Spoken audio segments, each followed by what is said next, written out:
What's up, adventurers? Well, I'm sure by now everybody knows that Mr. Brian Gidney passed away, and he's going to be missed. I never got to personally meet Brian and shake his hand and tell him how talented he was as a creator in our hobby and a member of our community, and that's one of the things I regret. I was very good friends with Brian. We chatted a lot, and I had really good conversations, bouncing ideas back and forth with him, with 3D printing, and just the G.I. Joe hobby in general. Brian was an ultra-talented guy, and a funny guy, and just a fun, all-around good dude for our community. And we lost one, and God's called home another adventurer. Brian was a good man, and I can say that absolutely 100% certainty, and I'm going to miss that guy. There's not much else I can really say. I know a small little story. Around last year, I was going through kind of a tough time, and I just had a lot on my plate, and I was thinking about kind of giving up the YouTube channel and just concentrating on some other stuff. And I was chatting with Brian over Messenger one day when I was at work, and I basically told Brian I was thinking about just quitting it all. And Brian talked me out of it. So I owe him a lot of thanks. I don't know if I ever really thanked him for that, but he was the person that kind of just talked me off the ledge and gave me a good pep talk. And Brian, if you're up there listening right now, I want you to know, bro, thank you. Thank you for everything you did for us, the hobby, the Axis of Awesome, all the cool 3D models and prints, and the joy you contributed to our hobby and to our lives, man. Thanks, Brian.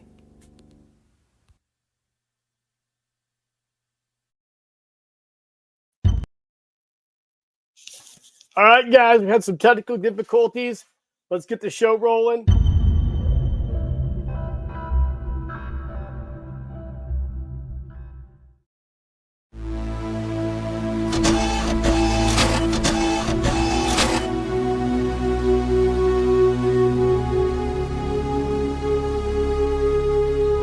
Keep living the adventure.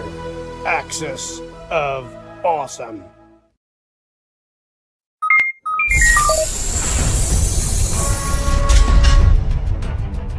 Incoming transmission.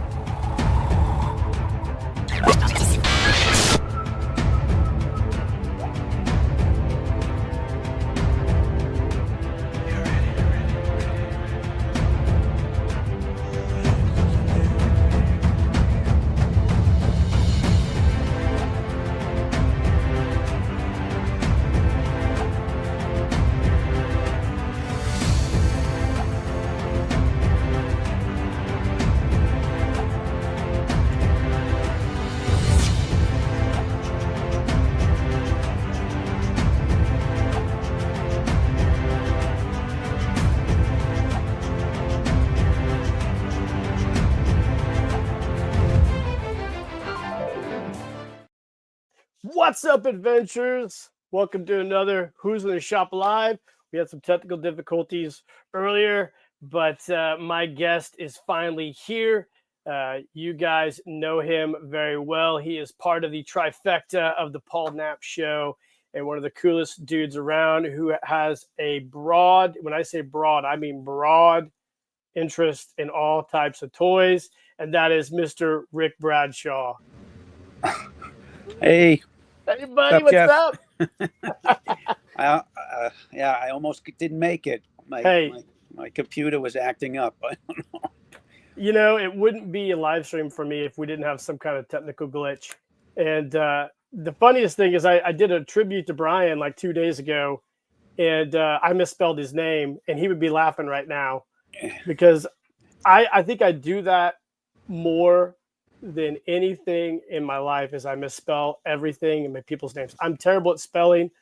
I don't remember things, and I don't know how I do my job every day, but I managed to get it done. I can spell. I can't do math though. I'm horrible at I'm math. completely the opposite. I can do math. I just can't spell. I can barely read, actually. Well, okay. I can barely add. So, Sounds good, man. yeah. Brian, we did a tribute show to Brian, the Yep. Paul Knapp show, It's great. and I had little dealings with him, but I used to ask the 10 questions on the Terry show, the toys, Yep. fun show. And Brian, I think, was the only one who answered the Bigfoot question correctly, which was, the question was, do you believe in Bigfoot? And Brian said, I saw one. And after he answered that question, he would send me messages of videos of Bigfoot and different stuff like that. So we had that little connection going. That's great. Yeah.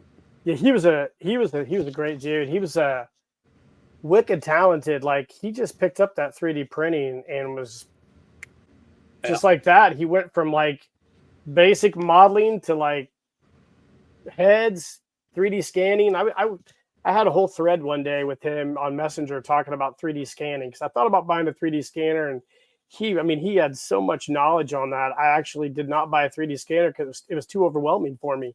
I'm like, I don't know if I have the time to master something like this, man. Yeah. You know, that's a whole nother world. Yeah. So, hey, thanks for coming on the show. Oh, thanks for the invite. I'm glad you survived your medical procedure, I guess, last week. Yeah, it was, the toughest thing about that was it takes 2 days to do it. I know. It's time consuming. That was the worst thing. Everyone says, oh, the prep is horrible. And it wasn't. It was just took all day.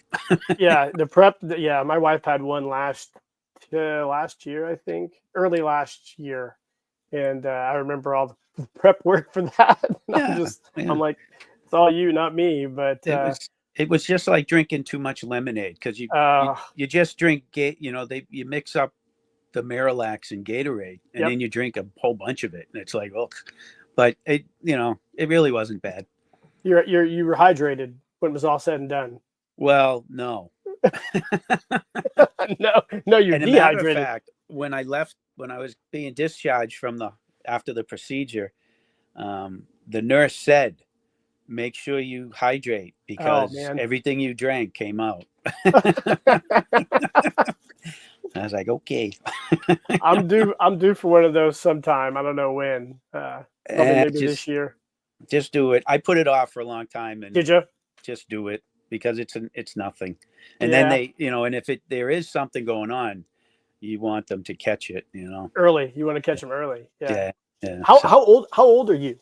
I'm 65. You don't look 65. Well, the video adds 5 pounds. It's those northern East Coast genes, I guess you'd be. It's exactly what it is. It runs in the family. My mom was really young looking, and my oldest brother, who's 10 years older than me, looks like he doesn't look like he's 76 years old. Man, so it kind of runs in the family. Lucky, Must be that weather. Yeah, well, hard weather. You're in the deep freeze for 6 months out of the year, so and stay out of the sun. That's why you look like Mr. Freeze. You know what the key is? I think the key is don't smoke. Oh yeah, I think that's probably I think that's what they should tell everybody the minute they're born, probably, and drill it in their heads, right? Yeah. I was lucky. I never picked up on it, and everyone in my family smoked, except for Mom. Yeah. So. Oh my gosh. Yeah. Yeah. I don't think anybody in my family smokes. I have a cigar every once in a while, but that's not gonna. I mean, that's okay. It's not. Yeah. I have a brother though. I have an older brother. My brother to me closest in age. He's 5 years older than me. He spent, I would say, 7 years in the Army, stationed out in Fort Meade, Maryland, and he picked up the worst habit of all, chewing. Yeah. I tell that guy, and still to this day, he comes over to my house. I'm like, when are you gonna quit chewing? And he just looks at me. He's like, Well, I think my dad started smoking when he was in World War II. oh, really? Smoking those Lucky Strikes when he was 19. Well, those used to be, if you look back, those used to be health food, right? Health, all those Yeah, ads. they were good for you. Yeah. You feel a little stressed, have a Lucky Strike. Or I like looking at all those old medical ads and shit, and I'm like, wow, times have changed. Oh yeah. Yeah. Yeah. So you live in Vermont, right? New Hampshire. New Hampshire. So how Mhm. close is Vermont to you? It's the next state over. Yeah, do you So go there very often? I'm probably an hour and a half to get to the border, to Vermont. I know there when I used to drink, there's a lot of really good breweries out on the northeast part of the country. One of the Yeah. most popular ones was Heady Topper, and they have one of the most popular IPAs ever in their it's called Heady Topper by Alchemist Brewing Company. And I got a buddy that lives out on the East Coast. I'm always trying when I was still drinking beer, I'd always be like, go find me that. And he's like, are you kidding me? You have to go to the brewery on like a certain day of the week to get it. Yeah. And I'm like, shit. So I have never been to the northeast part of the country, actually. Oh, really? Nope. It's nice up here. It's nice. Nope. Well, in the summer, it's wicked nice. I know you. I know, Ed Kozak, who lives, in upstate New York. Yeah. Angelo's Angelo's up there. Yeah. New York. Yeah. You guys all have really unique personalities. It must be that part of the country. I told you we stay inside for 6 months out of the year and go crazy. Yeah. Well, I know what you do in there. You buy action figures. Yeah. All the time. All the time. Terrible. So have you bought anything new lately? I did. Yeah. I got something that I can show you. Yeah, let's see. I got this guy the other day. Yeah, that's what I got. I got Rom. What do you think of this guy? He's awesome. I mean, this is a great figure, isn't it? Yeah, look at that silver finish. I was absolutely shocked at the finish. He's so good, right? I could not believe it when I pulled this guy out of the package. I'm like, this is a great figure. My only complaint was we needed 2 blast effects. Yeah. They gave us just one. I'm like, we got 2 blasters and just 1 blast effect? Come on. Yeah. Well, you're gonna have to finagle that in Photoshop. Yeah, I guess it must be the cut. They're cutting back a little bit, but I cannot believe how amazing this figure is. Yeah, and right out of the package, you can move him around. You don't have to heat him up. Oh, yeah. He's nice. Big. He's a big figure too. Yeah, just like an android or a robot should be up in that. Now, did you mess around with the original ROM, the Space Knight, at all? The big one, yeah, I had one. Did you have one of those? Not as a kid. I found one. Believe it or not, I found one on a sidewalk sale up in North Conway, and really? I think I got them for like $2 or something. And I sold them several years ago. It's quite a while ago. Actually. Did he work? I don't know. I never tried him. He was in good shape though. It was I sold him actually with one of the Palatoy Space Rangers as a pair. Yeah. I kicked myself for doing that, but yeah, because those ROMs go for a lot of money now. Yeah, that was in one of where I had collected and I was selling, and then after that I collected again and sold. So it was one of my, adventures, I guess. Yeah, it's funny. I remember when I was a kid back in like the early 80s, going through comic books, and you would always see there's really wild toy ads in those comics, and there was a ad for ROM, and I really wanted one, but we never got one. None of my brothers had one, and I wanted one really bad, and I ended up writing them a letter from the ad and the comic. The comic was like from like 1978 or 79, and I had no concept of space and time then, So I wrote them a handwritten letter. Probably misspelled every word. Grammar was probably terrible. My mom let me mail it to them, and they actually mailed me back. They sent me a letter back saying that they did not have any more. Well, at least they answered you. Yeah, I used to write. I used to write letters to all sorts of toy companies, and I used to write into the comic book companies just Yeah. all the time. Wrote letters Do you, like it was nothing. do you remember the Planet of the Apes models that came out back then, back in the 70s, I think?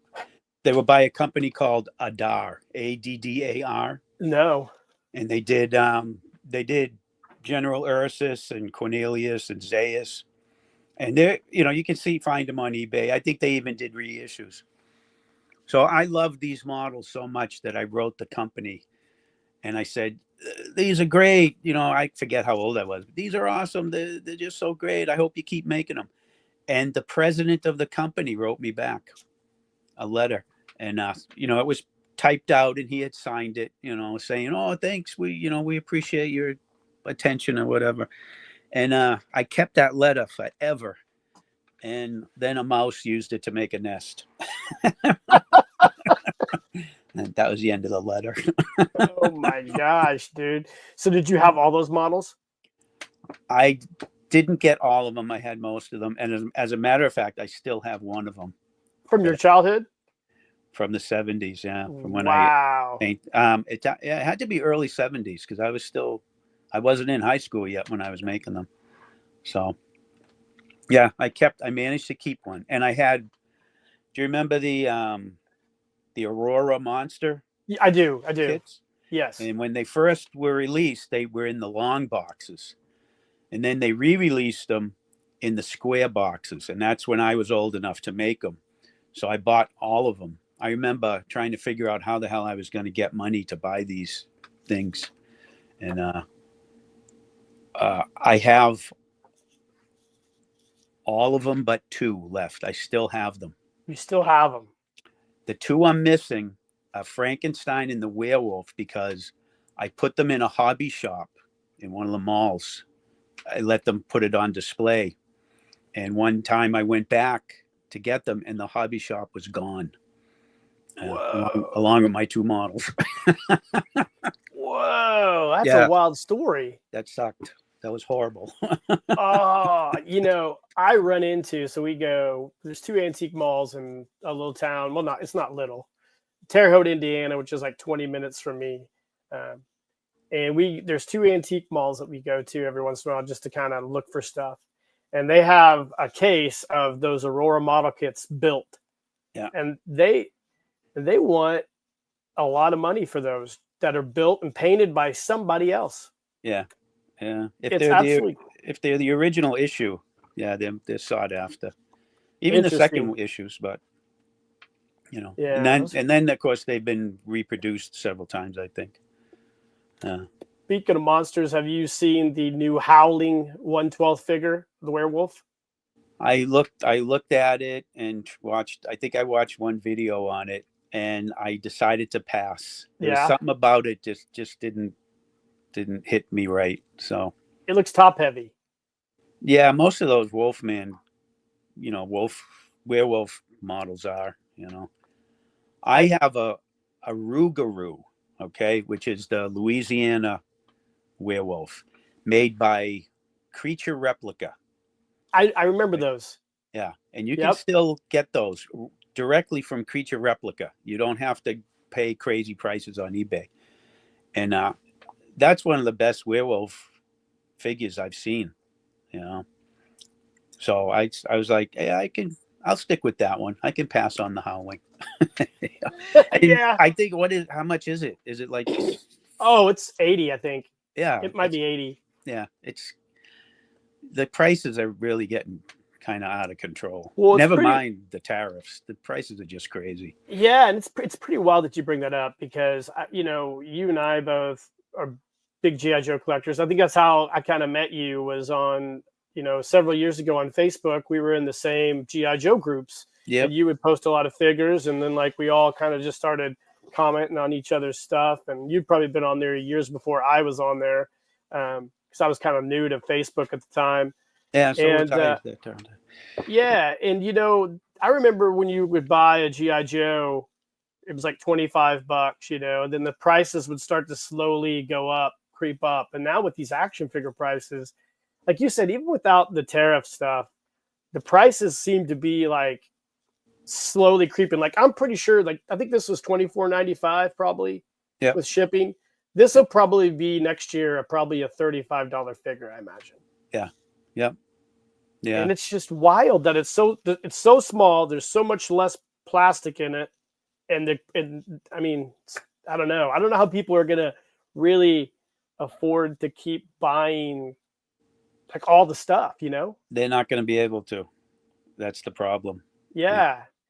I will say that, if Rom, if you look at a new Marvel Legends, the technology that goes into these figures now is Oh, has improved over the last just couple of years. It's, yeah. They're great figures. I bought an optic. See if I can.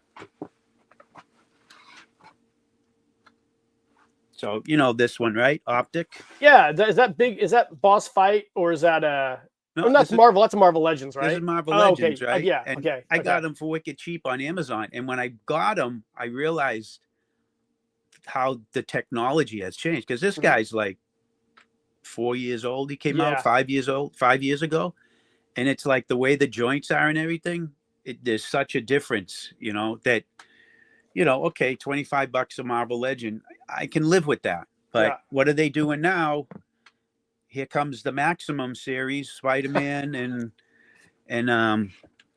their new Hulk coming out, and they're $50, and Hulk is even more than that. Hulk's 60, I think. Yeah, because he's bigger. Did And you get Spider-Man?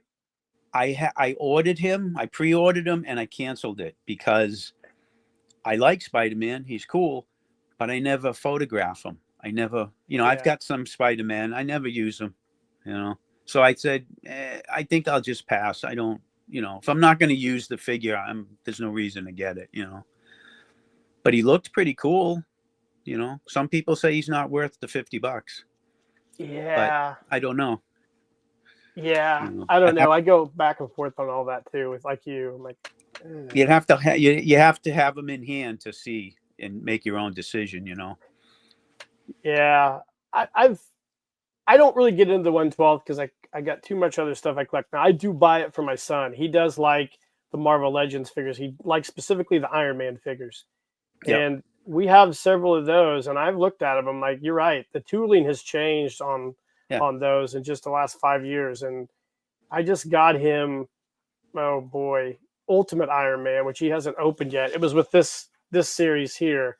Yeah. But just looking at it in the package, woof, it looks like an awesome figure. But I don't know. I'm getting skeptical about all the prices and stuff of everything. It's just like I see like a bubble forming. Yeah. I've had to take a step back. And again, it has nothing to do with the tariffs. It's the prices are at that level where it's getting beyond what I'm willing to pay, And I'm a reckless spender, I'm an impulse buyer, and I am too. But it's like, of course, I bought Lobster Johnson. That's a good figure. And that was crazy price. But yeah, where else are you going to get them? They're not going to make 8 different Lobster Johnsons. They're just going to make the one, and that's it. Yeah. Yeah, there's that definite fear of missing out feeling that I get sometimes when I'm sitting there looking at something. The worst time for me is if I'm bored at work. Yeah. And I'm sitting there and I've got like a little bit of a lull between projects or whatever. And I'm taking a break and I get on my phone. And right now, my heroine right now is Sendico Japanese auctions. And I've talked to Stacy about that. It's just, while everybody's buying the new stuff, I'm in Japan and I'm like, I swear to God, there's a simulation that it's singled me out. It's like, here, this is what you were thinking about last night. So here it is today. Yeah. Yep. And it's such a wild deal because I'm like, how is this I've not found this for like I don't know, like a month, and then all of a sudden there's 20 of them. Yeah. Yeah. Nobody can explain that to me. I have not looked that site up on purpose. I'm staying Don't. away from it. Don't. Uh, Don't, because I know all the amazing figures that you have, and you've probably just scratched the surface of everything on Paul's show. But yeah. I've I'll be sitting there like I'm telling you, Rick. There's probably like at the end of last year, I set my alarm so I could bid on something at 4 in the morning. Yeah. Yeah. I've left work early so I could win, try to win an eBay auction or something. Isn't that awesome? Yeah. It's, it's pretty bad, but luckily I don't do eBay anymore. I stay away from it. Oh yeah. Well, you've replaced that void with something else. So it sounds like. Oh, absolutely. Well, I discovered Amazon, and Oh, I know they're evil too. yeah, yeah. The It's too pre-order. easy. Oh, the pre-orders just right there. Just it's a click. Well, I pre-ordered. Do you get any McFarlane figures? Do you buy any of that stuff? I have not got any McFarlane figures. I bought their Sergeant Rock and their John Constantine, and the Sergeant Rock figure, I hated that figure so much, and I just. But I have seen some of their more pricey stuff that looks good. I got a nephew who's getting ready to turn 40.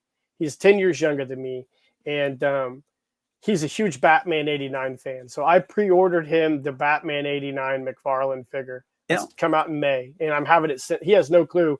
He doesn't watch this live stream, hopefully, and I'm having it sent to his apartment in Iowa. So he's going to get a surprise, but that's the last McFarlane figure I bought. It wasn't for me. I pre-ordered. They came out with Adam Strange. He was a DC character, and I pre-ordered him through McFarlane, and I'm still waiting on him. Meanwhile, GameStop has them in stock. How and is I'm that possible? Right. You order from McFarlane and you got to wait till the very last to get it. Yeah. I don't get that either. I can't see the chats unless they pop up because I'm on my iPad instead of my regular. Yeah, computer. well, let's go ahead. Since you mentioned that, let's go ahead and give a shout out to everybody who decided to join us tonight, because we got a pretty great crew. We've got Moondoggy, your guy, the Edmund, guy Edmund, who you supply all this stuff to, according to Stacy and Paul. Of course, Murray's here from Canada. Murray. Andy and Indy. Andy. We've got Lone Wolf. Ronnie Trick Shots here. Great channel. Dan DiBiase. Hey, Dan. Hey, Dan. Let's see. We've got Sean Huckster decided to join us tonight. Hey, Sean. He's right down in Massachusetts, I think. Is he? He's a neighbor. Yeah. All right. He's going to be on here soon, too. So cool. That'll be a fun one. I'll probably have too many 3D printing questions for him. He might just have to skip out. Action Joe Figs is here tonight. Cause, yeah. Yep. Ernie's Addict decided to join us. We got Michelle D here. Awesome. Yeah, we got quite the little crowd going, guys. Thanks for joining us tonight. Those are all my groupies, Well, you've got a lot of groupies. You guys have a really good. You guys have a really good live stream. I enjoy all the.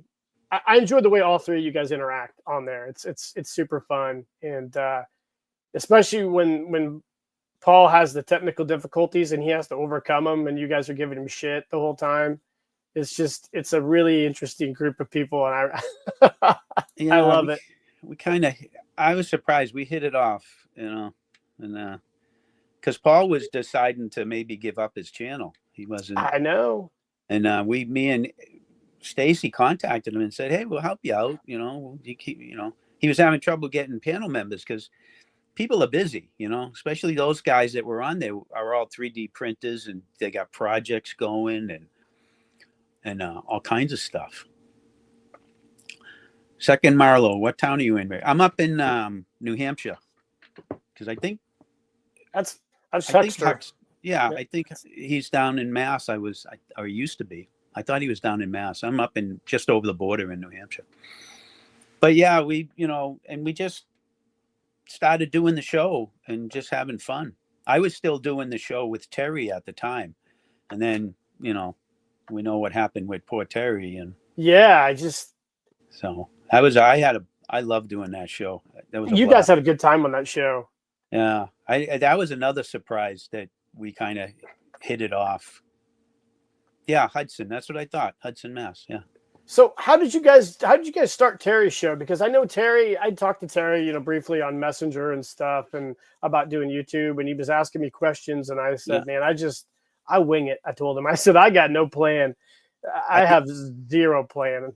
I think Terry chatted with Paul about that too, I think. And Paul just said, go for it, And so he started doing the interview show where he would just, ask, talk to people. And I was like his third guest. And I said to him, I goes, I don't know what to talk about. And he said, just talk. And that's what we did for a half hour. And it was a blast. It was fun. And then so many weeks later, he said, do you want to be on the show as a panel member? And I said, sure. And we just started doing it. Stacy joined us a few times. Paul was on it a couple times. And we hit it off because, Terry was like a minister, so he liked to keep it kind of G-rated. and I could kind of read between the lines and keep it that way. Uh-huh. So we sort of gelled, and then he let me do my little shtick at the end, the 10 questions. Uh-huh. And I came up with that. I came up with that because I was watching a show that does models, and they had this guy who was a modeler, and they asked the guy questions at the end of the thing. And one of the questions they said was, what's your favorite swear word? And he said his favorite swear word, and I'm thinking, well, that's not going to go over on Terry's show. So I discovered, and I'd never watched this guy. I don't watch any late night boobs, but Colbert, and he does the 10 questions, which was a good comedy bit. So I stole it from him. That's the best things.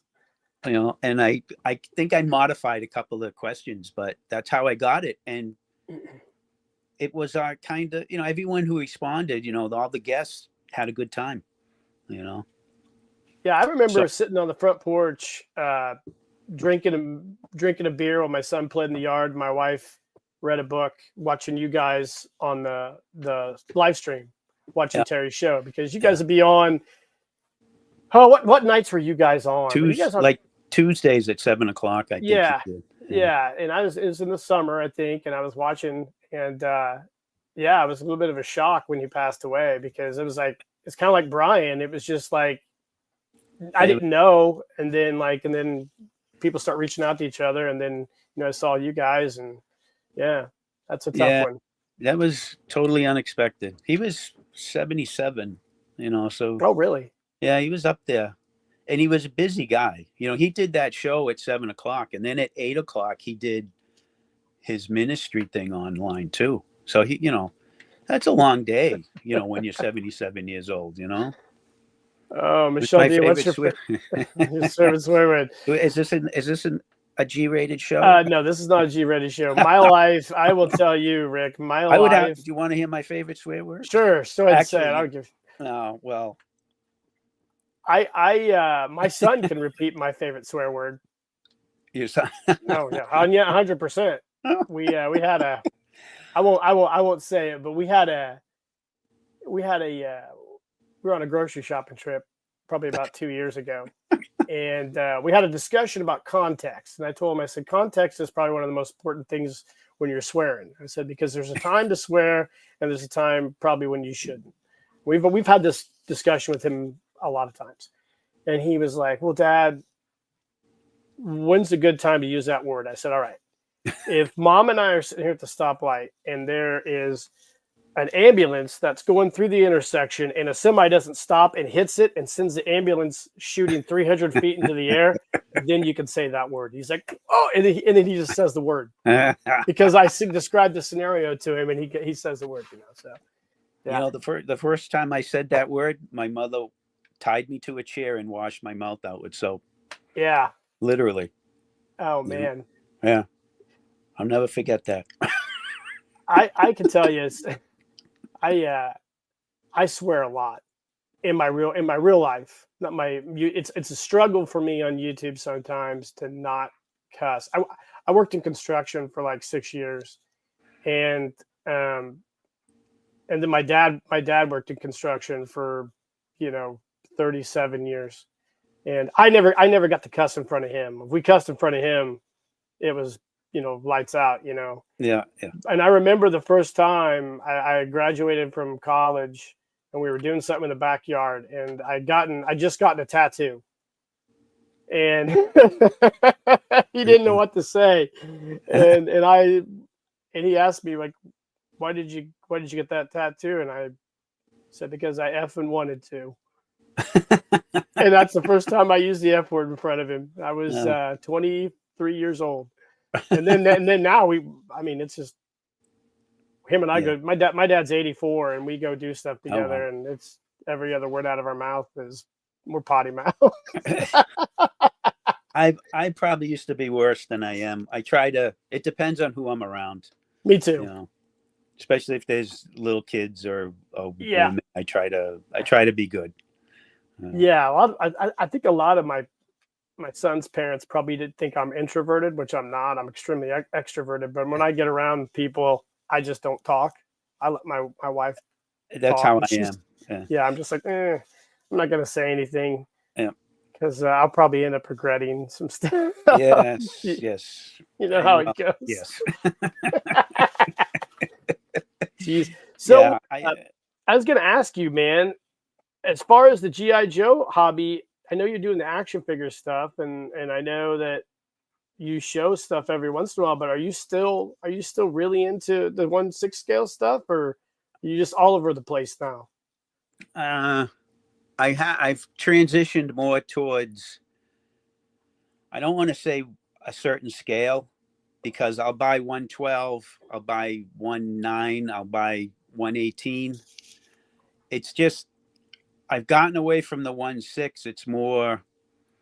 Um, I think the different scales are so cool now, and they're so much fun to photograph that's what's drawn me over to them. I was actually at a GI Joe show this morning, Oh wow. and it was a small show. I set up to sell some stuff, and I walked around, and it was a lot of Joes, a lot of 16 stuff, not much of anything else. And I walked around, and normally I would have said, "Wow, look at all this stuff," and I just was like, I wouldn't have bought any of it, mostly because I either have it or I already custom kit bashed it, Hmm. of my own. A lot of World War II. Everyone used to do the Germans. I've done all that, so there was nothing new there that I would have bought. And I had a bunch of cool stuff, and I did horrible. Just Really? the crowd wasn't there, and I decided that the enthusiasm of the 16 collectors is going away Hmm. because we're you know we're all old now, and Yeah. we've got everything. I talked to a couple guys, and one of the guys was there because he was trying to get rid of stuff. He has so much stuff. And his girlfriend, or I think it was his wife, said to him, what are you going to do if if you something happens? What are you going to do with all this stuff? And he says, I don't know, you're right, it's got to go. you know and that's kind of where I'm at, whereas it's just too much. you Yep. know there's things that I won't let go of that are 16, but facing the next. Stacy kind of gave me shit about this when I said, what am I going to do in the next 3 years when I'm 67, and I really don't want to deal with this stuff anymore. Yep. So you got to get rid of it while you can. Unfortunately, people aren't buying. You know, Yeah. I've I thought had about that. what I brought was a lot of big stuff because you don't want to sell that on eBay and pay shipping prices. And I don't can't tell you the handful of people that looked at it and said, "Man, I'd love that, but I don't have the space." And I'm sitting there thinking, that's exactly why I'm here, because I don't have the space anymore either. So, but there just wasn't that interest, and it surprised me, Yeah, honestly. I've thought about that a lot lately myself because I still buy, but the majority of stuff that I buy now is to make my photo stories. Yeah, And I'll share this with you, and I got a review of this coming up Tuesday. But I ended up buying the McCannis figure from yeah, Sydney. It's a yeah, great figure. Now, of course, I had to make the body for it, and I made it out of a super or a muscle body, and then added the BBI arms like Pete at the Skull Reviews did. But this is a beautiful figure, yeah, and I still love to. The head sculpt's really cool too. I was going to show it to you guys. yeah. That's Those are my favorite part about this is that head sculpt. But yeah, I still love to get unique stuff, but it's just I buy it all now because I have an idea for all my photo stories, and then I'll yeah, I'll write it up, and then I'll try to find those figures. But yeah, I'm not chasing figures anymore. Like there's nothing. I yeah, don't have everything that a lot of other people have, but I just have the things I think now that interest me. Like whatever Sean puts out, I'll usually buy it from Cotswold. yeah, Um, and there's a few other guys who I'll buy from, but I'm just like, I just want to make my photo stories, and then the other stuff I just buy stuff for my kid now, yeah, you know. yeah. And it's going to be his problem someday. Like what's he going to do with all dad's stuff? Because Yeah. Well, that's what happened is, I've been doing the photography for almost 10 years. yeah, You'd think I'd be better at it by now, oh, you're too humble. but what it did was it changed how I looked at collecting and what I looked at to buy. So it evolved into something else. It's all fun to photograph, but you have to want to photograph it. And it's easier to run around and grab a 112 scale figure than a 1/6 figure. I love doing GI Joe stuff. I just haven't been inclined to do it right now. It's more the classified GI Joes, and Angelo's custom heads that he's made. I mean, I went nuts with those things and bought. Yeah, I you think did. I think I was his best customer there for a little bit, and you know, and he gave me a lot of cool ideas and took care of me with doing what I'd order like 5 at a time, and he took care of me. So it was good, and but I right now I don't think you can go on the computer without seeing something new every single day. Oh, You know what I mean? yeah, And for being like, sure. you might say, okay, no more spending for a few weeks, and then the next day, holy crap, look at that! I got to have it. And there's another $40 or $50, and so Yeah, that's true, man.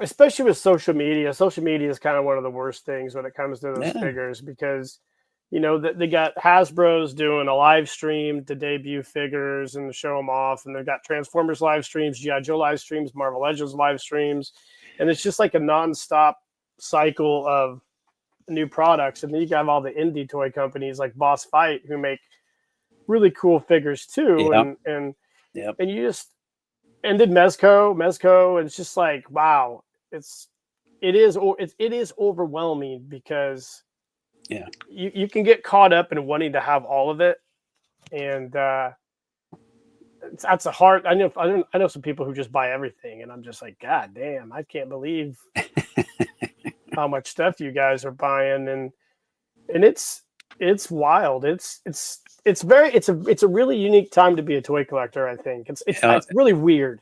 yeah, Does yeah. that make sense? Oh yeah, I've never seen anything like it. And again, it's just every day. There's Yeah. something new, and then they invented the pre-order, which I Yep. wish I wish didn't exist. That's the one thing I don't like is, you can't walk in a store and buy something. What Yeah. happened to that? Yeah. So Yeah, that's true. And it's just like, and another thing that I'll tell you another diabolical thing but it's super cool is, when I was a kid growing up in the early 80s, like Eagle Force was its own scale, GI Joe was its own scale, He-Man was its own scale, and even like Thundercats and He-Man were similar scale, but all those things were different scales, right? And you're always like, damn, why couldn't I just have everything be the same scale? And now everybody's making everything essentially the same damn scale. Yeah. And you have all these customizers now with all these, cross promotions. I mean, I just pre-ordered some Thundercats Masters of the Universe figures for my kid. And I was like, damn, man, that's awesome.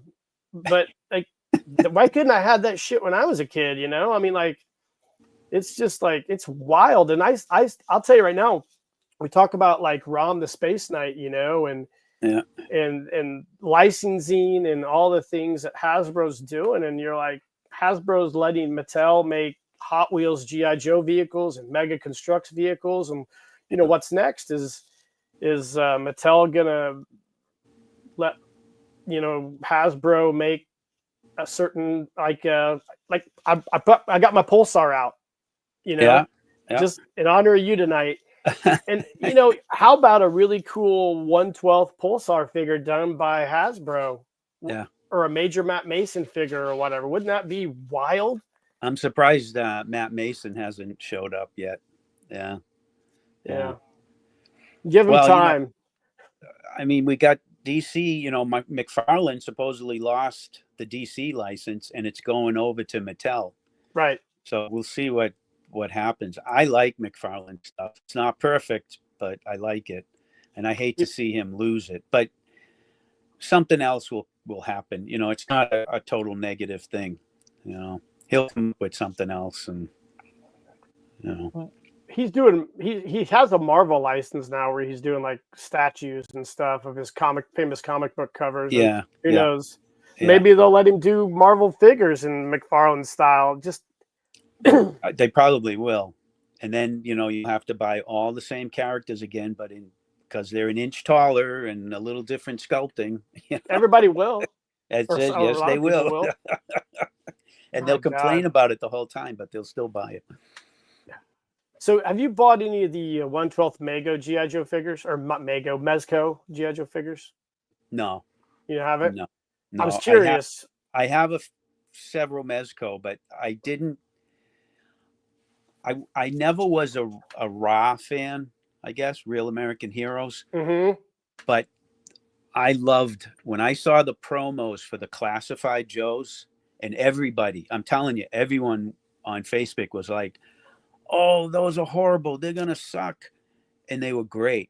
And I said, those are going to be awesome. And I bought the first two that came out, Scarlet and Duke. And I was like, these are awesome. And everyone loves them, And I mean, the line took off. But it didn't make me want to buy the characters from a different company. I just liked what Hasbro was doing, and I went with that. I never bought any of the sideshow GI Joes. I would have rather spend the money on vintage Joes. Me too. Yeah. So don't get on Syndico then. No, I'm not gonna. Because you can find those sideshow GI Joes for pennies on the dollar. Sideshow is nice, but I'm gonna say something blasphemous. Probably some of their stuff is overrated, I think. Oh yeah, I agree. Yeah. I got a lot of their Star Wars stuff, and I liked it all. But once you've got like a Hot Toys figure later on, I know they partner with Hot Toys on a lot of stuff now, but early on, you compare like a Sideshow Clone Trooper that they came out with, and then the one they did with Hot Toys. There's no comparison. It's kind of like comparing like Metacom, Real Action Heroes, that stuff of the 90s to the stuff now. It's just there's no comparison. But, it's hard. Yeah, I don't know. I was wondering about the Mezco stuff is because you do the head swapping, and I didn't know if you would be interested in getting one of those if you found one at a decent price, because they have the soft goods clothing. Yeah. Oh, that makes a huge difference, especially in photography. Mm-hmm. Yeah. If I can't, like, if I was at the show today and saw something like that for $40, that would be like a hard pass. I'd probably say, okay, I'll get that. But if it was 150, nah. But I would pay 150 for Dark Nocturnal. Absolutely. Yeah, that's a Because, great figure. that's something that interests me, basically. That whole Pulp Fiction thing hits me more than, Duke, raw Duke.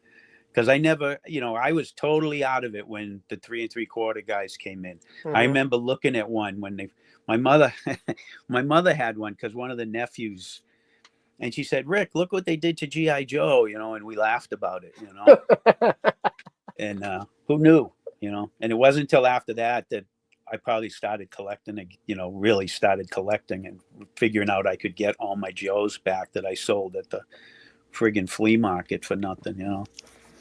So, When did you sell all your Joes? The oh, first time around? I was young. I wasn't driving yet. So yeah, 14, 15, I, threw them all in a box and sold the whole thing for $15 at a flea market. No shit. Australian jungle fighter, the Russian guy, who knows, countless Joes. So you were in it. You were kind of in it in the '60s, the mid '60s. I was 4 years old when I got my first Joe. Oh, really? Yeah, right when they came out. And my brother was 7 years older than me, my next brother up. Uh-huh. And he got the Marine and I got the pilot, and I hated it because the Marine was way cooler. Don't tell Marine that.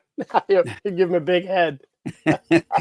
And so, but my parents were very wicked generous, and they bought us a lot of Joes, a lot of Captain Action. I got, again, Major Matt Mason, Billy Blastoff. I was spoiled. I was just a spoiled little rat, But I had all that stuff growing up, and Joe spanned right through the '60s and to the end of the Adventure Team.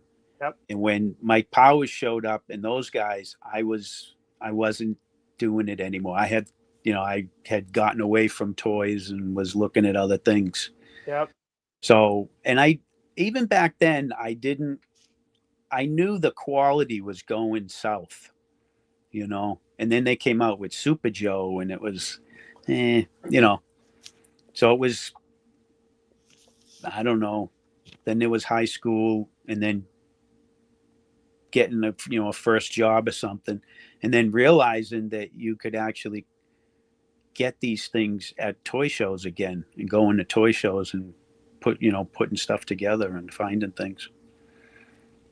Way back then, that was the only way you could find them, was to go to a toy show, and there was only 1 or 2 toy shows a year. There was no eBay, none of that stuff.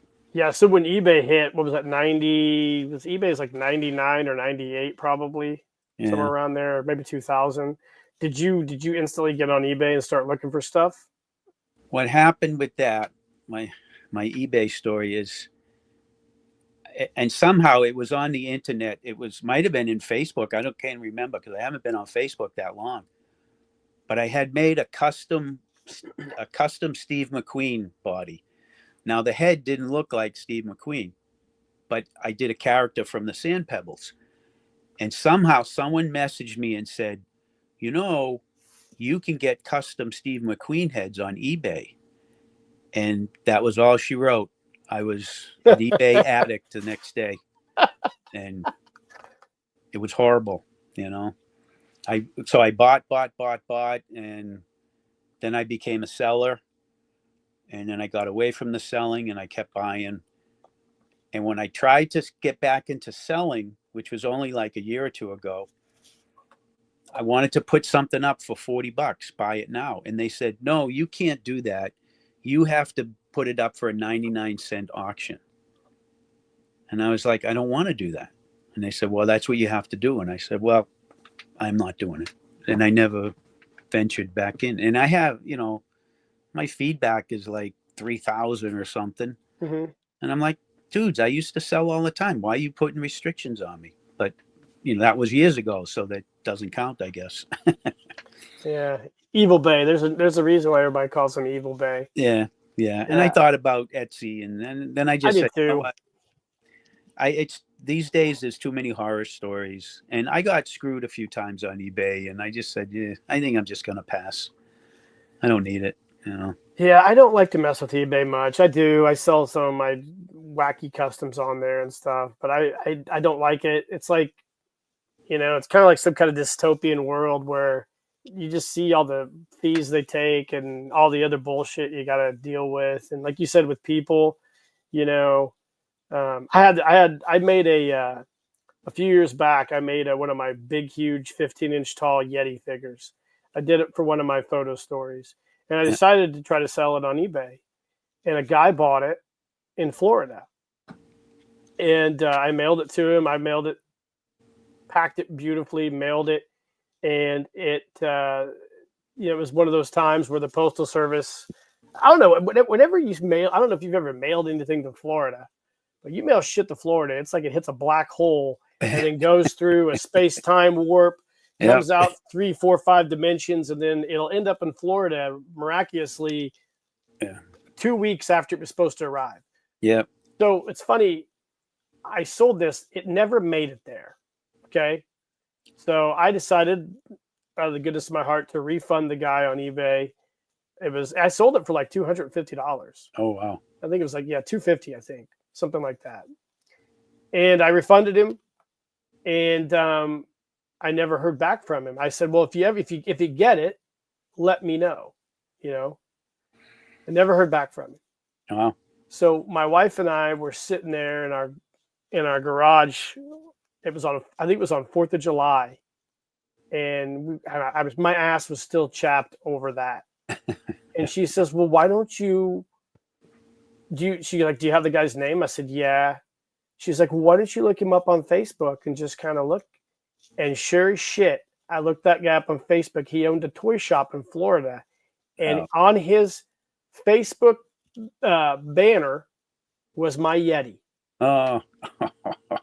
So I reached out to that guy on Messenger, and I said, hey, I saw you got that Yeti, and he's like, oh, I've been trying to get a hold of you for like 4 months now. And I'm like, well, man, you owe me some money. So he ended up sending me 3/4 of what he owed me. Yeah. And just getting that from him was wild. Yeah. Well, you're lucky that he sent you anything. Yeah. Yeah. I had things like people running up my auctions and then, bailing at the last minute. I got sick of stuff like that. So I was lucky. Nothing. I think I might have maybe one thing got lost, or somebody couldn't find it for a week and then it showed up. So I never had any huge horror stories, but I did get screwed a couple of times because when I was a newbie, I got kind of screwed by a couple of scrupulous dealers. Yeah, I think they've cleaned a lot of that up now, but it's taken them a long time. I mean, you would have thought they'd get that shit ironed out within the first year of being on eBay. Well, I didn't know what I was doing, and I had a 1941 jacket from World War II. Oh man! And it had a guy's name in the back, written in the back, and I had it up for sale or auction, and a guy messaged me and he said, I'll give you this amount for it, like $35. Now, keep in mind, I'm new. And I was like, okay. And by the time I shipped it to him, I think I made $4.27. And I'm like, something bothered me about it other than just losing money. And a week later, I looked on this he was a seller on eBay, and he sold the jacket for $150 because it was an identified World War II item, had the soldier's name written in the back, Wow. And I was like, you mother. Yeah. Because he knew exactly what he was doing. Yeah. And he screwed me, but it was my fault for being a newbie and not knowing. Yeah. Wow. What year was that? You remember? It was a long time ago. Probably, Early 2000s? Probably. Or yeah, late yeah, 90s, something like 2000s, that. because I remember where I was living at the time. Yeah. So Yeah. mid 2000s. Yeah. So when did you fully get back into doing G.I. Joe? Oh, way back, probably sometimes in the 80s, I Oh, think. wow. Really? I would start looking for them. But again, you know, I was, I was down in Mass, so there'd be these sporadic shows. And I remember going through a whole bunch of Captain Action stuff that I found, and I was lifting the stuff out, and I was like, "Oh, look at this! I had this, and I'm piling it up." And I heard these two guys talking behind me, and one of them said, he literally said to his buddy, "Wait till he finds out how much all that shit is." And that's when I realized, holy cow, this is, because then the dealer started like, well, that's $10, that's $10. I thought, I didn't have any idea what it was going to cost. Of Mm-hmm. course, I didn't buy any of it. It was expensive, you know. But Yeah. I would regularly go to flea markets, and you'd find some good deals. You can still find good deals, but back then you even find better deals. So I was doing it here and there and letting things pile up, you know. And I would keep some stuff. I would sell, but then I would keep the Joes and most of them. But I had some really good. I had reacquired my Russian. I had a Japanese soldier that I bought that I Ooh. never had the Jap, but I had them now. And yep, one of my times I was in a selling mode, I let them all go. So dumb. How many? How I'm always curious because I talk to a lot of you guys, you older guys, and you guys will go through a sell off period, then a buy period, and a sell off period. Like how many times have you done that? Do you know? Collected, sold, and now I'm collecting again and ready to sell. But unfortunately, it's not selling. Yeah. you know. And I'm not like I'm not one of those people that hey, that's $200 and I'm not letting it go for any less. You know, I'll practically give the thing away. I'm Mm-hmm. not in it for the money, but even it giving things away, people don't want it anymore. They either already have it or they don't have the space. You know, so I don't know how to deal. I'm driving home from the show today, and I'm like, how do I deal with this? How do I figure this out? You can go to the flea market, which I did. I went to the flea market 2 years ago every single Sunday, and I didn't even put a dent in my stuff. Mm-hmm. And I was selling. I was giving things away. You know, Are you selling vintage stuff, classic collection? Like what are you primarily trying to get rid of now? it. I'm hanging on to my vintage Joes. I Mm-hmm. don't have that many, but there'll be some vintage. Like I had some vintage pieces today, but it was like a flight suit, different little things like that, and people look through them. But again, they already have it all. You know. Oh, Michelle's signing off. Yep, she's out of here. She's had enough. Yeah, well, you can only But look at two good-looking men for so long. hey, that's too much bald head going around like that. I, when I was working, I was a truck driver. I was delivering water. The big 5-gallon jugs of water. Mm-hmm. Used to lug those things around like nothing. And I was always losing my hair. And finally, I said to myself, "All right, I'm going to shave my head." And I shaved my head for 4 weeks. And I said, I'm going to get all the comments out from all my customers, get all the crap out of the way. And ever since then, I've been shaving my head. And this was this was even before. This was back in the 90s. Dang, dude, you've been a So, bald guy for a long time, man. long time, yeah. I think I But started shaving mine all the way off probably in 2010, probably. yeah, I think that's when I started doing it. I just got tired of going to the barber shop and giving that guy money for nothing. for nothing. Yeah, because nothing looks good. You can't get a decent haircut. You got to go all the way. No, I'm always smacking my head on everything. That's from Yeah. the woods the other day. We went out mushroom hunting and I didn't find shit. My wife found all the mushrooms. and she found all the mushrooms. She found a deer shed. All I found was smacking my head on a log and then a tick. A freaking tick, which I Yeah. hate ticks. Oh. Yeah, the ticks are bad. Ticks are out. They're supposed to be pretty bad in your neck of the woods. They're bad. Yeah. Yeah. They always say it's going to be a bad year for ticks because we had a lot of rain, but every year it's the same. They just out, and you just got to watch for them, pay attention. And I got 2 dogs, so they're always bringing them in the house, and and you find them in the weirdest places. I know. So the one she found it was so tiny, I would have never saw it. Those are the ones you got to watch out for too. Those are the ones that carry the Lyme disease. Lyme disease. I don't want to get the Lone Star one that makes you allergic to red meat because I would be screwed. Once it makes you allergic to meat, I would be screwed because I couldn't do it.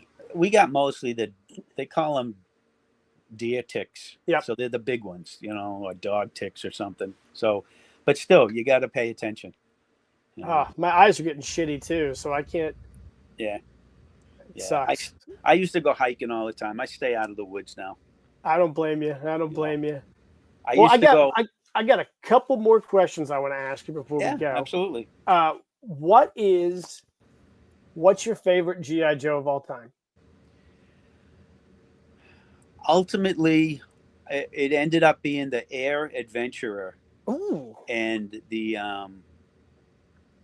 jetpack, the red and blue jetpack. Oh yeah, that's a nice one. And I think that was one of the Jettison of Safety. Is that what that was? Or not? It was a rescue, something rescue. Okay. Air rescue or something like that. Yeah. And it had the big red, jetpack that came down like that. Yep. And I don't know why, but I just thought that was the coolest thing. And that was towards the end of me being, involved with Joe's as a kid. But I thought that thing just was the neatest thing. And I found an Air Adventure at a toy soldier show, and I bought him and I cleaned him up, and he's beautiful. And I threw the orange jumpsuit on him. This was years ago, and I managed to find one of the jetpacks, so I recreated having it. You still got it? Yeah. Oh yeah, good. Don't get rid of that. Somewhere. It's somewhere. I don't know where. Did you set up the rope line for it to go down? Because didn't it have like a little pulley? It had pulleys on top. Yep, and you could. Yes, and I did when I played with it. I used it, but not now. And that's funny because at the show today, I had 3 foot lockers all full of stuff that I didn't look through. And when this guy was looking through, and what does he pull out? The handle to the rope. Oh. And I looked at it, and I'm thinking in my head, that's not supposed to be in there. But he pulled it out, and I thought, I sold it to him. Did you? Yeah. I said, what the heck? Why not? You're a good man. You might have made somebody's dream come true. Hopefully, but whatever. Whether if he's a collector or he flips it, it's time for it to be in different hands. Yeah, I get it. So, what is your favorite custom that you've ever made? Because you've made a lot of. This is probably a tough question for you. No.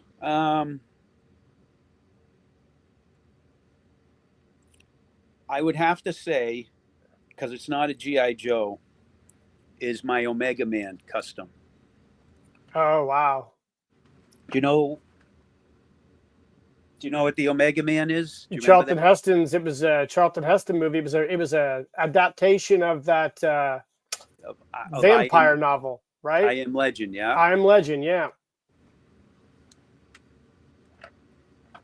So that movie came out in like 72 or something. It was part of the Charlton Heston sci-fi trilogy. And he did. What was the other movies then with that? He did Planet of the Apes. Okay. I think it was part. He did Planet of the Apes. Right. Well, here I go. He did Soylent Green. Soylent Green. Okay, there you go. And then I think Omega Man. Omega Man. And I'm pretty sure that was the 3 sci-fi. That's his sci-fi trilogy, because they all kind of came one after the other. And the Omega Man was this crazy adaptation of I Am Legend. Yeah, it was. And anyways, I loved that movie. I was 12 years old when my mother took me to see it. Yeah. And there's Charlton Heston, who was my my replacement father. Uh-huh. And I loved Charlton Heston as a kid. And my mother was always like, "Oh, he always takes his shirt off in his movies," which is he does. It's like, okay. Anyways, so I put together a custom Omega Man. Oh, let me pull that screen up. Hold on here.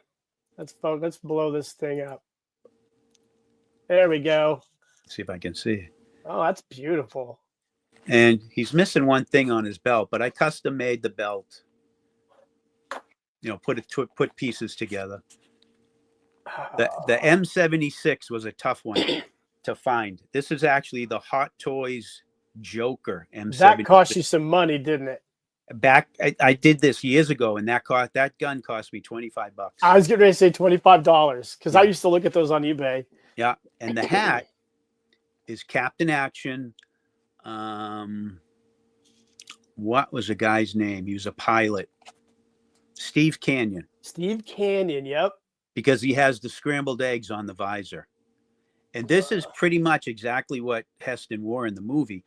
And what people don't realize is it's a real hat, military hat. He was a major in the movie or something. And it's green. And a lot of people think it's blue because he has the blue flight suit. Uh-huh. But it's green in the movie. You got to watch out for that. I saw those Mandela effects, I guess. Yeah. I used to think it was blue too, but then it's like, no, that's green. It's got to be authentic. If I do a custom, especially if it's based on a movie, I try to make it as authentic as I can. So unfortunately, the other one's upstairs, but I did another one of these that is the opening sequence of the movie where he's wearing his safari jacket with the pink shirt underneath it. And he carries another M76, but that's a 21st century one, which is a little different looking. And I got that as close to the movie as I could too. So I have two versions of this. Now, where's the jumpsuit from? This is a dragon jumpsuit that I literally painted blue. So you can, like, if you were to feel it, you're like, yeah, it feels funny, but it actually still has its, it has its texture and its flexibility. It's not stiff. And it was the closest thing I could find to what looked in the movie. Did Murray make the rig for you on the shoulder, the holsters and everything? Nope, that stuff. The belt is dragon. The flap holster is 21st century. 21st century K-bar, and the custom magazine holder, I made that. That was one thing I made. Nice job. And he carries a flashlight too, which I do have. It just, the glue came off and I haven't fixed it yet. So I would say that's my favorite custom, but I've done so many. I've got a great another favorite. He might be here if you want me to see if I can grab. Sure. I'm not sure if he's down here.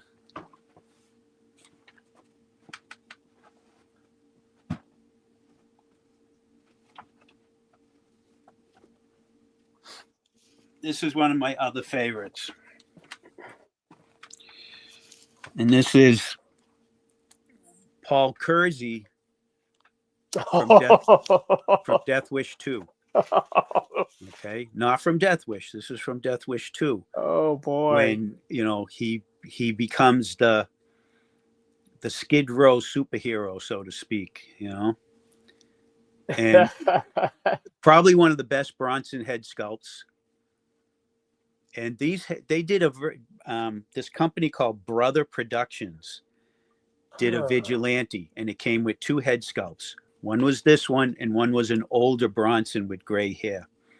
And they couldn't call it, Death Wish or Bronson or anything. They called it the Vigilante, I think. And I scoured. This is when I was heavy on eBay, and I scoured and got everything right. The gray pants, the same color shirt he wears, the suit coat. I even found the exact gun that he carries in the movie. I forget Wow. what model it is. And he wears a skull cap, you know, the same boots. I got it as close as I could, and it's a dragon body under here with the Brothers production head. And Death Wish 2 is like, it's just this, again, over the top. Death Wish 3 is even more over the top. But how can you not, you know, Bronson? How can you not love Bronson? You know, blasting bad guys. He's a man's man, you know, like with Clint Eastwood and a lot of those guys from like the early 80s, late 70s, you know. Oh, They don't yeah. make him like that anymore. They don't. And you know, know? Bronson was he really was a man's man. Like you didn't screw with him in real life, you know. And you know how he met his wife, right? No. Jill Island. Uh-uh. So Jill Island was married to David McCallum. You know who he is, right? He was in the Man from U.N.C.L.E. He was Ilya Kuryakov. Yeah. And he, you know, he had a really good career. Well, they made The Great Escape together. Yes. Okay. And Bronson was invited to stay at McCallum's house, and he proceeded to steal Jill Island from David McCallum. He stole David's wife. Oh, she was married. She was married to David. I take it they didn't make any movies together after that. You know, I saw an interview with him and David McCallum, and he said, you know, yeah, it was bad, but everything worked out. You know, we stayed friends because there were kids involved and all that shit. But yeah, he stole his wife from him. What the heck, you know? That's some savage stuff back then, man. Well, like I said, you didn't screw with Bronson. And he made, you ever see the movie Mr. Majestic? Nope. Oh, you got to search out that movie. Oh, you have to see it. It's awesome. And there's a guy in it. He's an actor, David Coslow, and he was a character actor back in the 70s and 80s. And Bronson hated him, and I mean hated him. And Jill Island said, "Look, you got to go talk to this guy. You know, you're making his life miserable." You know. And they did. They had a conversation, and Bronson wasn't real nice, but he kind of came to terms with them. But definitely find Mr. Majestic. I will. I'll definitely put that on my list of things to watch at night when I get a chance to watch something. It's not that this means anything, but it's an Elmore Leonard story. So it's a cool story, and it's got all the guys in it from the 70s and early 80s, all the character actors you'll recognize. Is it from the 80s or is it a 70s movie? I'm not 100% sure. I'm trying to think. It might be like early 80s, you know. But Mr. Majestic is one of his best movies. Yeah. I always forget about him because you kind of you older guys definitely are. You're familiar with Charles Bronson and those guys who made those iconic 70s movies. I was in the 80s, and that was the time we had, Sly and Schwarzenegger and everybody else. And you kind of forgot about Bronson and those guys. But I remember watching all the Death Wishes on HBO when I was a kid. Yep. How violent those were. Yeah. Like you don't see violence. Well, maybe in a Quentin Tarantino movie in some respect, you might see something, but those movies, the violence in those movies was wild. The Death Wish movies were, I mean, that first Death Wish was pretty graphic. Oh, 100%. Yeah. You can't make that today, I don't think. Yeah. Not with the undertones and stuff like that. No way. I mean, and then they didn't make Death Wish 2 for like 10 years after. And he came back early 80s probably for that. Yeah. Come to think of it, I think if I think about Majestic, it has to be from the 70s. Okay. Yeah. I remember The Great Escape with him for sure. I've seen that movie quite a few times when I was a kid. Oh, that was one of my favorites growing up. Yeah. I can't tell you how many times I've watched that. I used to love the World War II movies. Dirty Dozen. I loved it. Yeah. Boy, what was that movie with Forrest Tim from Navarone? Yeah. I like that one. That's Guns of Navarone with Gregory Peck. I liked all those World War II style movies when I was a kid.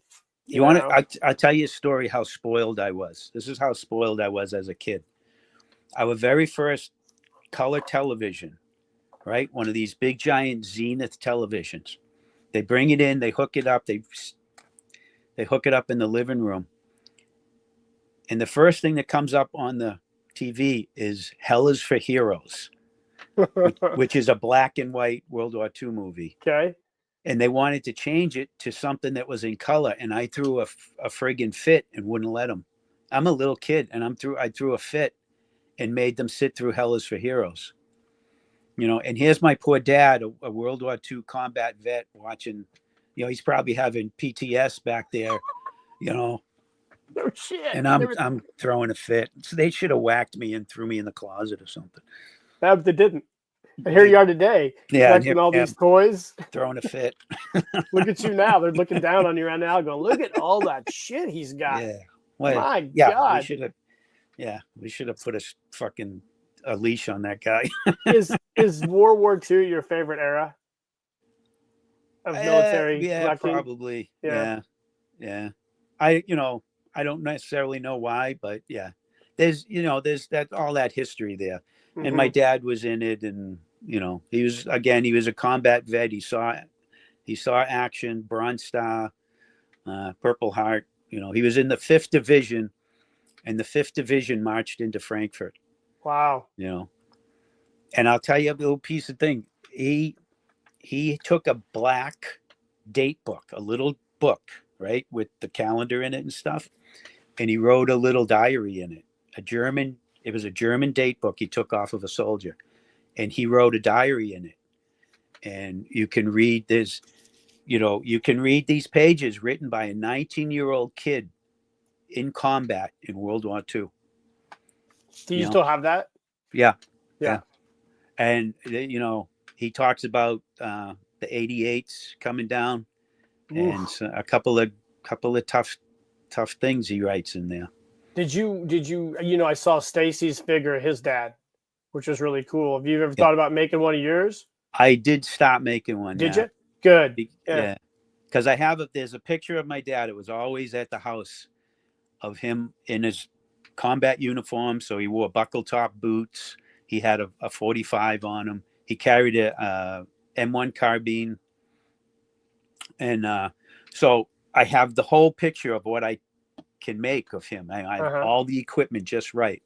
And I started doing it. I even found a dragon figure that kind of resembled him. For some reason, I never finished it, but I still have it. I didn't take it apart. It's still semi-finished. Oh, you've got half of 2025 left. I mean, you could probably. It's gonna take me a while to find it. It's horrible. Yeah, with the 3D printing and stuff now, that's another avenue with the way they can recreate heads and everything. You must almost even get a head made. Yeah, you can do. I mean, you could probably. The picture is nice. It's a clear picture of his face. I'll tell you what. I went to a World War II reenactment probably 10 years ago, and I brought this picture of my dad with me. And I'm just walking around looking at stuff, and I look over, and there's this young guy dressed up in his World War II stuff. He's eating lunch, and I look at him, and he's the spitting image of my father. Wow. No BS. And I go over to him and I say, "Can I show you something?" He goes, "Yeah, sure." And I showed him the picture, and he was like, "Holy shit." And he called over his mom, and his mom was like, "Oh my God, it's you." No kidding. Did you take a picture of the guy? No, because I don't even know if I had a phone back then. Okay, yeah. It was. I'll say something like, "Oh, this was 10 years ago," and realize it was 15. It's 20 years ago. Yeah. That's how you're getting old. Oh, you don't know. It's horrible. Yeah. Everything, years ago it was, did that happen a couple years ago or a year? Now did that happen yesterday or last week? No, it happened 15 years ago. Yeah. No, it happened it was 15 years. It's funny how you revert back to that, because my son, he's 6 and he has no concept of time. Yeah. And then like the older you get, you have no concept of time. Isn't that funny how it all just comes full circle?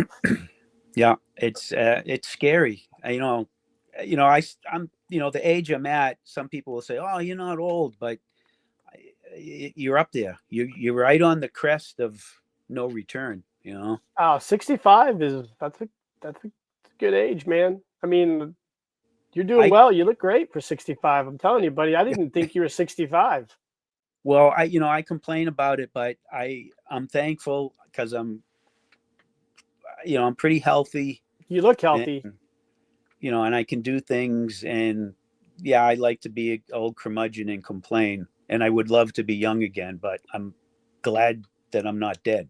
you know, I think that's probably most of us. Yeah. you know, so Well, man, as we wrap this up, is there anything that you're going to have going the rest of this year that's exciting that you want to share with everybody that you're not going to share on Paul's show or anything, or maybe you are going to share on Paul's show? I mean, do you have anything you want to do this year, like collection wise? Is there anything you're going to work on, or? probably not like customizing or anything like that. It's more kind of get everything under control, but I'm always trying to. I struggle with the photography. With am I good enough? What am I doing? And a friend of mine, she said, what do you do this for? You know, and it made me think of why am I doing this whole thing? And it's just mostly because it's a hobby and it's fun. Mm-hmm. So I just kind of want to get back to doing it for fun, because that's when you're more creative instead of trying to force it and be something that you're not meant to be. Absolutely. I think those are wise words. I'll tell you, Edmund De Jesus, yeah. He's taken a turn. His photography has gone to the next level, and he's really done a great job. I'm really proud of him because he stuck it out when, a lot of these guys who come new, and then they're trying, they're developing their style. They can Facebook can be pretty mean, and yeah. yeah. And I try to, I have the Action Figure Playhouse, and I try to encourage people, keep at it, do what you can do. And he really amazed me in the last few weeks with the pictures he's been doing. Oh, and yeah. Custom work, He has some really cool stuff he's put together. He has phenomenal pictures. I follow him on Instagram. Instagram's where I see the majority of my stuff. I don't spend a lot of time on Facebook just because I just don't use it hardly. Maybe to promote my YouTube channel, but that's about it, really. But I see a lot of stuff on Instagram, and I see your stuff on the Axis of Awesome. Thanks for posting there, by the way. Yeah. I love all your pictures. I find it fascinating how you take the different scales and genres, putting the G.I. Joe heads on the Marvel Legends figures and some of the classified figures and all the cool stuff that you make, because it is it's funny. Like, I look at all you guys' pictures, and I do the majority of my photos. I have an iPhone SE.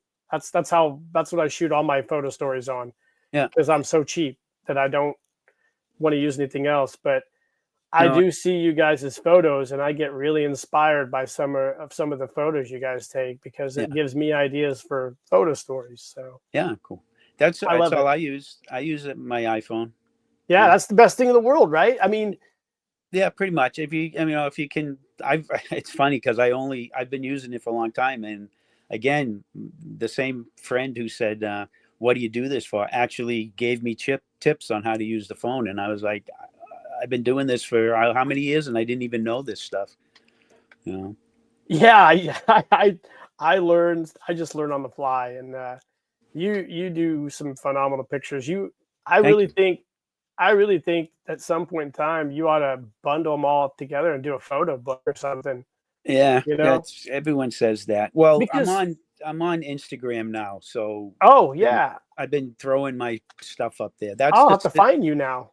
That's the 60 pick. That's my Instagram. Oh, okay. All right. It's all lowercase. It's not. Okay. There's no uppercase. But I that think I you'll do see follow you, maybe. all my new stuff there. Yeah, I think I like Instagram for what it is. I like the photo stuff and the filters, and it just seems it's fun still. Like, I try to stay away from bullshit, but Yeah. yeah, the shitty comments, I find those fascinating because I don't know how many of those, to be honest, Rick, unless unless you know the person personally, which is very rare. I don't know how many of those are even real people anymore, because I've got some Yeah. comments on my YouTube videos which are like pretty suspect, and I'm like, okay, Yeah. is this guy is he even a real person? It's best just to ignore them, whatever I they are. do, I Yeah. do, I do. And when it's broken English, I definitely know it's not a real person. It's usually a chat bot. I got pissed at in some groups, and I left the group. Yeah, But I ended up going back to the group because it was a good group to post in. yeah, And the comments get forgotten about. Nobody cares. yeah. Who cares? It's their toy. At the end of the day, that's what I tell everybody. It's like they're toys. I do find it interesting to see, especially amongst the younger collectors now, all the beefs and the rivalries and the shit they post about each other, and I'm just like, you guys do realize these are just toys, right? I mean, you guys know that these are just toys. Like, I don't know how many goddamn videos I've seen on somebody's take on the tariff situation, and I'm like, I could give two shits right now. I've got so much other stuff I worry about rather than that. Yeah. Yeah. I'm like you. I have so much stuff that I could stop tomorrow and I'd be happy. Yeah. Yeah. I've got stuff still in the, not only still in the package, still in the shipping box I haven't even opened. Okay. I'm forgetting what I have. That's how bad it is. That's awesome. Well, let's wrap this up. Let's do it again. I definitely want to have you back on sometime maybe later on this year. We can showcase some more of your figures and stuff. And sure, that'd be fun. Before we get out of here, Rick, tell everybody where they can find you now, so they'll know how to look for your awesome photos. Well, I'm on Facebook, and I run the group, the Action Figure Playhouse.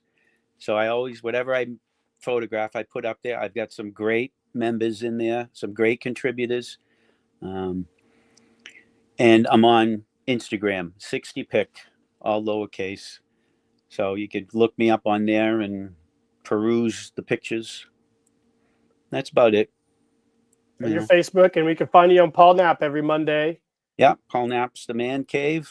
Yeah, and I actually help him out on his Toy Soldier Tuesdays. You guys both do. Yep, you guys have got quite thing going, and I really enjoy it, and I'm so happy for all you guys that you guys are doing well and getting all your stuff out there for everybody to see, because you are a super cool and interesting guy, and I look forward to all the action figures you share, because I'm like, I have that too. So and you and I are probably the only two that collect that scale, maybe outside of Angelo. Yeah, Cos Becerra buys some of the 112 stuff. Okay. Yep. Yeah, I got Cause on Syndico, by the way. So good luck, Cause. Oh boy. Well, Rick, I really enjoyed our conversation tonight, man. Thanks for coming on. Stick around in the back room when we're done, and I'll shoot the poop with you for a few minutes, and then we'll get out of here. All right. All righty, Rick. Thanks for everything, buddy. All right. See you guys. Keep living the adventure, man. Guys, thanks for joining us tonight. We had a great time. Rick's a super cool dude. We'll be back here in a couple weeks with another live stream. I'll announce that soon. And in the meantime, we got the Golden Skull. I'm working on that right now, and be looking forward to some videos this week. I'm going to be doing the reviews day of this cool Mechanus figure, and I've got some other stuff. Hopefully, I'm going to have a Sunday in the shop with a fashion show from all the stuff my seamstress has been working on for me. She's probably sewing right now as we do this video. So I hope you guys are doing great out there. And in the meantime, guys, keep living the adventure, and cheers.